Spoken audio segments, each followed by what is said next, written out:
اور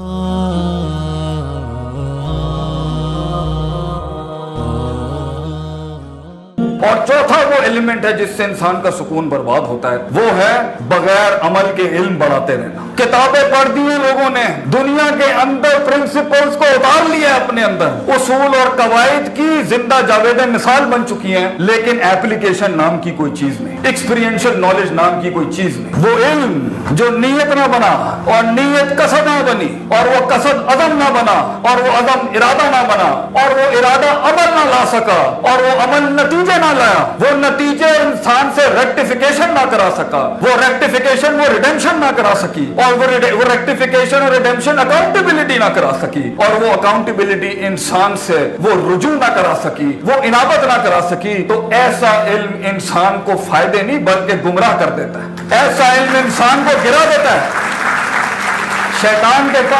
شیطان کے پاس آسمانوں کے اصول کم نہیں ہوں گے، شیطان کے پاس آدم علیہ السلام کے وجود سے پہلے اللہ کا دیا ہوا کم نہیں تھا، اور علم بھی کم نہیں تھا، اور فرشتوں کے پاس بھی کم نہیں تھا، لیکن ان کے پاس یہ ایلیمنٹ تھا۔ وہ کہتے تھے سبحانک لا علم لنا الا ما علمتنا، اللہ جو دیا تو نے علم دیا۔ اس کے علم نے وہ تزکیہ، وہ گرائنڈنگ، وہ پروسیسنگ، وہ سیلف آڈٹ، وہ سیلف آگمنٹیشن نہیں اپنائی، وہ پروسیس نہیں اپنایا، سبمیشن کا، ڈیلیورنس کا، پرفارمنس کا، نتائج کا۔ آپ دیکھ لیں اس نے ابا واستکبرا کائنات کی سب سے بڑی حقیقت کا انکار کر دیا۔ تو اس لیے too much of information and too much of knowledge before time will be a fitna for you۔ یہ بھی آپ کے سکون کو چین سے نہیں بیٹھنے دے۔ ہر چیز پڑھنے کی نہیں ہوتی بچوں، ہر وقت ہر چیز پڑھنے کی نہیں ہوتی۔ ہر علم کا ایک مقام ہوتا ہے، ایک وقت ہوتا ہے، ایک اس کے حالات ہوتے ہیں پڑھنے کے تبھی، اور اس علم کو ایکسپیرینس کے ساتھ یقین کی صورتحال ملتی ہے۔ تو بہت سا علم جو اندر تمہارے چل رہا ہوگا نا ابھی، جو ہمارے یہاں سوشل میڈیا کا دور ہے،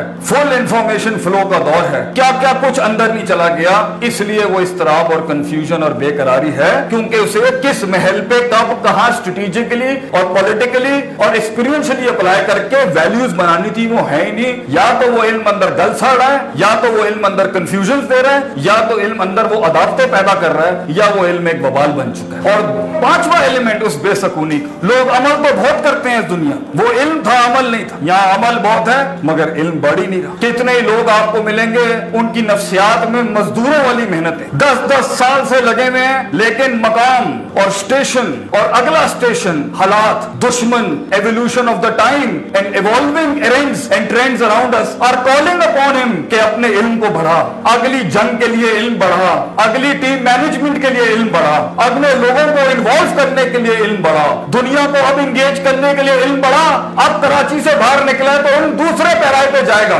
اب پاکستان سے باہر نکلے تو دوسرے طریقے سے ڈیل ہوگی، رات کے کام کے اندر ہو یا دن کے کام کے اندر ہو، میکینیکل ڈپارٹمنٹ کا ہو یا الیکٹریکل ڈپارٹمنٹ کا ہو، میکاٹرونکس کا ہو یا نیوکلیئر کا ہو، فزسٹ ہو یا کیمسٹ ہو، ہر فیلڈ میں، ہر فیسٹ میں، باپ ہو، دوست ہو، رشتے ہو، ان سب کاموں کے اندر ڈائنامکس ڈیفرنٹ ہوتی ہیں، پیرا ڈائنامکس ڈیفرنٹ ہوتی ہیں۔ ہر طریقے کو، ہر کسی کو ایک لاٹھی سے نہیں چلاتے بچوں، ہر جگہ کے اوپر محل ڈیفرنٹ ہوتا ہے، وضع ڈیفرنٹ ہوتی ہے، قطع ڈیفرنٹ ہوتی ہے، انقطاع بھی ڈیفرنٹ ہوتا ہے، ارتفاع بھی ڈیفرنٹ ہوتا ہے۔ تو علم نہیں ہے ان کے پاس، اور جب 10 سالوں کے بعد وہ ایمبیگوٹی کریٹ ہوتی ہے، جب وہ اضطراب کریٹ ہوتا ہے، اور آگے کی دیوار جب گر نہیں رہی ہوتی، دشمن دوست بن نہیں رہے ہوتے، دوست سجن بن نہیں رہے ہوتے، لوگ امام مان نہیں رہے ہوتے ہیں، قیادتیں جنم لے نہیں رہی ہوتی، تو پھر شک پیدا ہوتا ہے، اور پھر وہ پہنچ ہی چکا ہونے والا ہوتا ہے، تھوڑے سے اپنے علم کو منور کرنا ہوتا ہے اور بڑے بڑے مقاموں سے وہ گر جاتا ہے۔ تو 6 سال 4 سال 4 مہینے یا 4 دن کے اسٹیشن کے اندر بھی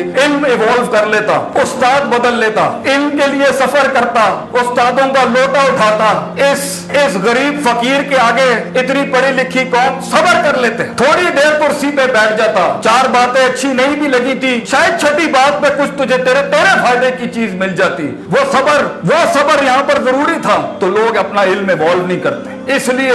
مقام بدلے گا، علم ایوالو کرنا پڑے گا. مقام بدلے گا, مقام بڑھے گا, پریشر بڑھیں گے, علم بھی بڑا چاہیے ہوگا. تو کچھ لوگوں بے سکونی اس لیے ہوگی کیونکہ کوششیں تو بہت ہیں, کاوشیں تو بہت ہیں, مگر علم نہیں ہے. علم ہے تو یقین کی حد تک کا نہیں ہے, یقین ہے تو حق الیقین نہیں ہے, کیونکہ سرٹنٹی بھی محض صرف فریزز اور فریزولوجی اور تھریٹکس کا نام نہیں ہوتی. اس کو کتابی شکل سے کلیجے میں اتارنا پڑتا ہے, پھر اس پہ تفکر کرنا پڑتا ہے, پھر اس کو اپلائی کرنا پڑتا ہے, پھر فیلئر نصیب ہوتا ہے. تو وہ علم جس کو شکست نصیب نہیں ہوئی وہ کندن کیسے بنے گا؟ وہ علم جس کو وہ ہار نصیب نہیں ہوئی وہ چٹان کیسے بنے گا؟ وہ علم وہ یقین کیسے بنے گا جس نے فیلئر کا سامنا نہیں کیا؟ اور میں اور تم شکست سے گھبرا گئے بچوں, ہم ہار سے گھبرا گئے. یہاں پر یہ تو چلے تھے تجھے اونچا اڑانے کے لیے, یہ تو چلی تھی تجھے کچھ مقام پہ پہنچانے کے لیے, کیونکہ جن ایسپیکٹ سے تو آیا ہے, جن فیسٹ سے تو آیا ہے, جن حالات سے تو آیا ہے, بہت سی چیزیں میچور ہو گئی تھی مگر بہت سی نہیں ہوئی ہوں گی.